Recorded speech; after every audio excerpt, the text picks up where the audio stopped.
Endosulfan ദുരിതബാധിതർക്ക് ഇത്തവണ ആശ്വാസ ഓണം. 5 മാസത്തെ കുടിശ്ശിക അക്കൗണ്ടുകളിലെത്തി.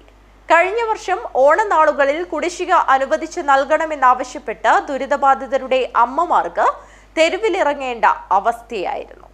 എൻഡോസൾഫാൻ ദുരിതബാധിതർക്ക് ഇത്തവണ ആശ്വാസ ഓണം. ഓണക്കാലത്ത് 5 മാസത്തെ കുടിശ്ശികയാണ് സർക്കാർ അക്കൗണ്ടുകളിൽ എത്തിച്ചത്. കഴിഞ്ഞ വർഷം കുടിശ്ശിക അനുവദിക്കണമെന്ന് ആവശ്യപ്പെട്ട് ഓണനാളുകളിൽ സമരമുഖത്തായിരുന്നു ദുരിതബാധിതർ. ഏപ്രിൽ മുതൽ ഓഗസ്റ്റ് വരെയുള്ള കുടിശ്ശികയാണ് ദുരിതബാധിതരുടെ അക്കൗണ്ടുകളിൽ ഒരുമിച്ചെത്തിയത്. കിടപ്പ് രോഗികൾക്കും മാനസിക വെല്ലുവിളി നേരിടുന്നവർക്കുമാണ് സഹായധനമായി മാസം 2200 രൂപ നൽകുന്നത്. 4000-ൽ ഏറെ പേർക്കാണ് സഹായധനം നൽകുന്നത്. നേരത്തെ മംഗളൂരുവിലായിരുന്നു ദുരിതബാധിതരുടെ ചികിത്സ. എന്നാൽ ഇപ്പോൾ ഒരു ആശുപത്രിയിൽ മാത്രമാണ് മംഗളൂരുവിൽ ദുരിതബാധിതർക്ക് സൗജന്യ ചികിത്സ നൽകുന്നത്. നൽകാനുള്ള പണം കുടിശ്ശികയായതോടെയാണ് മറ്റ് ആശുപത്രികൾ ചികിത്സ നിർത്തിയത്.